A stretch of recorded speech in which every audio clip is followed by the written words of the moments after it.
अब कोई और न धोखा देगा, अब कोई और न धोखा देगा, इतनी उम्मीद तो वापस कर दे, इतनी उम्मीद तो वापस कर दे।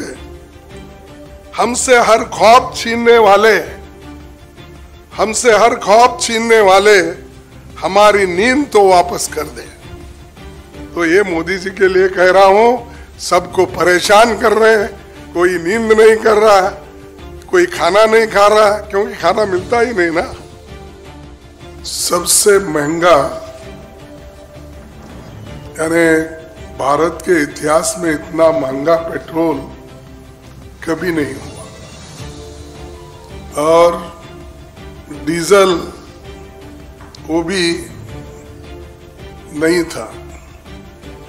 लेकिन केरोसिन जैसा जो पीडीएस में गरीब लोगों को दिया जाता है, उसकी भी कीमतें आसमान पर चढ़ी है।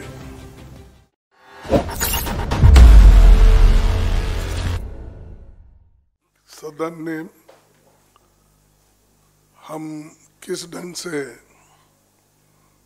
3 दिन से लगातार पेट्रोल, डीजल, एलपीजी, केरोसिन, जो भी पेट्रोलियम प्रोडक्ट्स है, उन वस्तुओं का जो कीमत दिन पे दिन बढ़ते जा रहा है, और सरकार उन कीमतों को घटाने की कोई कोशिश नहीं की, और एक्साइज ड्यूटी इन चीजों पे उन्होंने ज्यादा लगाते हुए सबसे महंगा, यानी भारत के इतिहास में इतना महंगा पेट्रोल कभी नहीं हुआ, और डीजल वो भी नहीं था। लेकिन केरोसिन जैसा जो पीडीएस में गरीब लोगों को दिया जाता है, उसकी भी कीमतें आसमान पर चढ़ी है। तो इसीलिए हमारी लड़ाई पार्लियामेंट में थी, राज्यसभा में थी। हमने बहुत कोशिश की रूल 267 के तहत इस विषय को उठाकर सदन में डिटेल चर्चा करना चाहते थे, लेकिन सरकार इस विषय में इस पर चर्चा करने के लिए हमको मौका नहीं दिया। तो इन चीजों पर एक्साइज ड्यूटी बढ़ा के गवर्नमेंट इस 6-7 साल में 21 लाख करोड़ रुपए कमाया है। हम सरकार को यही पूछना चाहते थे कि उस 21 लाख करोड़ में कौन से कल्याणकारी योजनाएं, किन किन चीजों पे आप खर्च किए, किन योजनाओं पे आपने इस पैसे को लगाया। ये हमारा बहुत से ऐसे सवाल थे जो पूरे सवाल मैं यहाँ पर अब नहीं रखना चाहता हूँ, क्योंकि समय की कमी है और आप भी बहुत देर से यहाँ बैठे हैं। तो इस मुद्दे को लेकर जो जनता से पैसे वसूल किया गया और एक्साइज ड्यूटी के नाम पे जो पैसा उनको मिला, तो इसका हिसाब हम लेना चाहते थे, लेकिन उन्होंने हमको समय नहीं दिया। हम 2 दिन लड़ते रहे।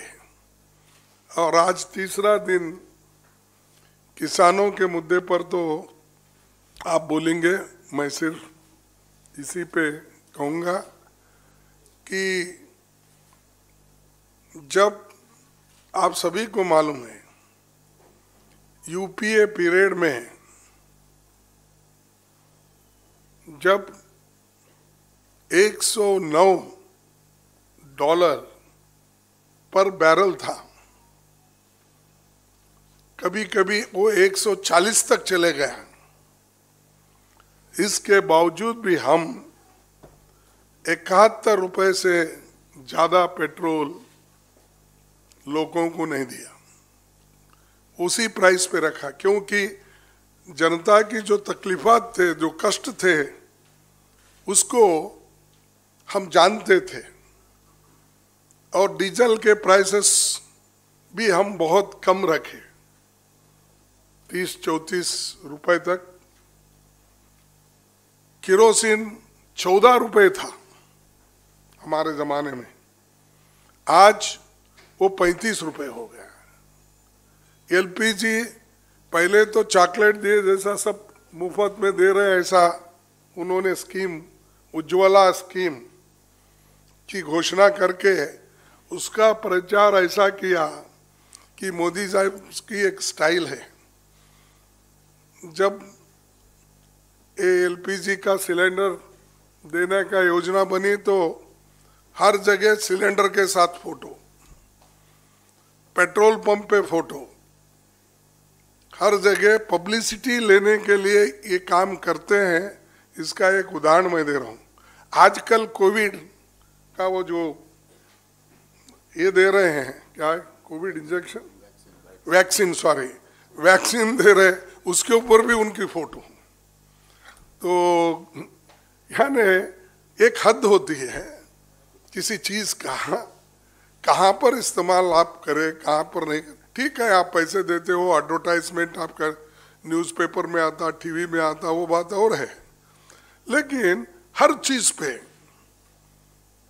एक व्यक्ति अपने प्रचार के लिए अगर ऐसा करते गए तो क्या देश में लोकतंत्र बचेगा? और लोकतंत्र के बचाने के लिए जब आपके नागरिक सुखी और संपन्न हो, उसी वक्त ये बचती है। संविधान की रक्षा एक तरफ तो हमको कहते हैं कि संविधान के तहत चलना चाहिए, संविधान के अनुसार हम काम करना चाहिए, लेकिन संविधान के धज्जे आज उड़ा रहे हैं। संविधान के तहत ही रूल हमने 267 में ये चर्चा के लिए लाए थे, संविधान छोड़ के ही लाए थे, संविधान के अंदर ही वो रूल बनाते हैं, बिजनेस ट्रांजैक्शन रूल, उसी के मुताबिक हम उठा रहे थे, लेकिन उन्होंने उसके ऊपर उत्तर देने के लिए तैयार नहीं है। तो मित्रों, ये है कि गरीबों को जो आज मार पड़ा है और मिडिल क्लास के, मध्यम वर्ग के लोगों को भी मार गिरा है पेट्रोल से, और जो पॉवर्टी, बिलो पॉवर्टी लाइन है, जो हमेशा लाइन में खड़ा होकर राशन लेते हैं और किरोसिन भी लेते हैं, उनको मार गिरा है। और एलपीजी, जो हमारे माताएं पहले बहुत खुश थे, थोड़े जो गरीबी में रहने वाले, वही हमको गैस मिला फ्री में, ये दिए, वो आज उसकी कीमत बढ़कर 565 रुपीज हो गया है, और नॉन सब्सिडी का 890 रुपीज कुछ हुआ है। मैं वो आंकड़े आपको दे दूंगा कि मेरे पास है, या बाद में हमारे इंफॉर्मेशन अपने मीडिया डिपार्टमेंट आपको देगी, आपको मालूम भी है।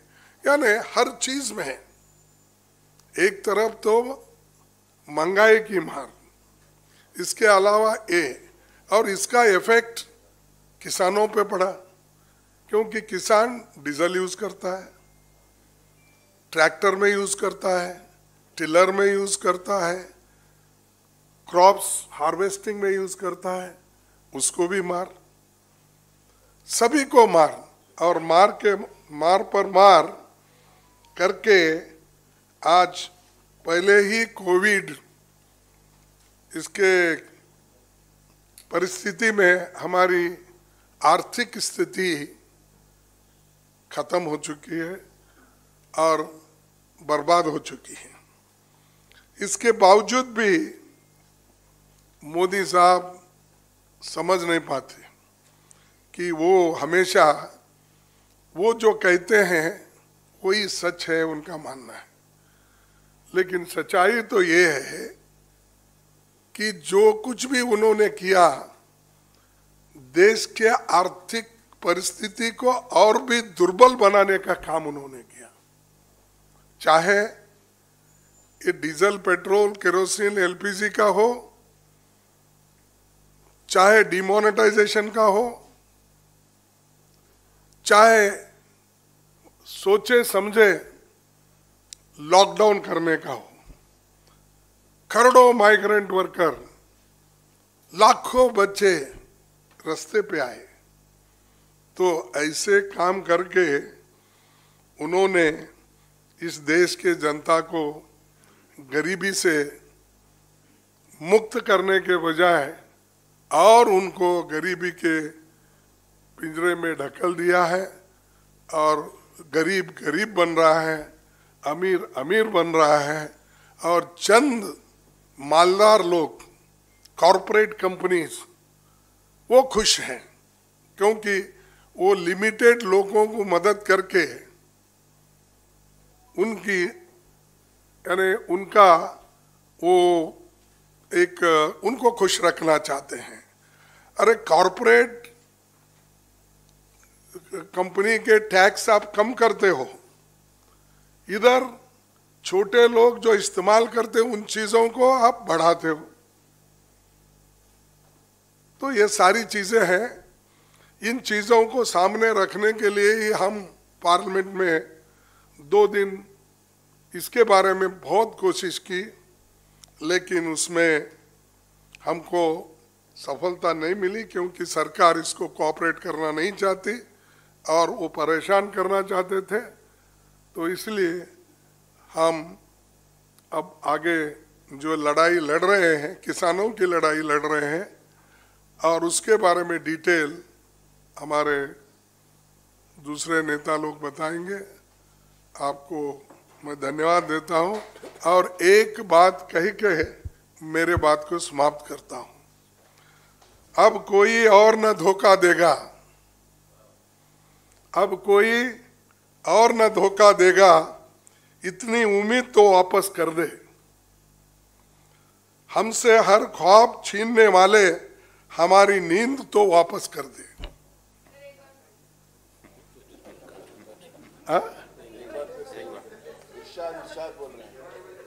अब कोई और न धोखा देगा, अब कोई और न धोखा देगा, इतनी उम्मीद तो वापस कर दे, इतनी उम्मीद तो वापस कर दे। हमसे हर ख्वाब छीनने वाले, हमसे हर ख्वाब छीनने वाले हमारी नींद तो वापस कर दे।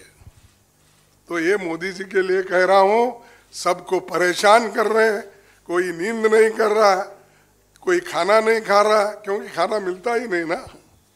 तो इसलिए ये कहूँगा कि ये उनके लिए, उनके सरकार के लिए ये ठीक है समझ के मैं यहाँ कह रहा हूँ। तो ज़्यादा कुछ नहीं कहते हुए इतना ही कहूँगा।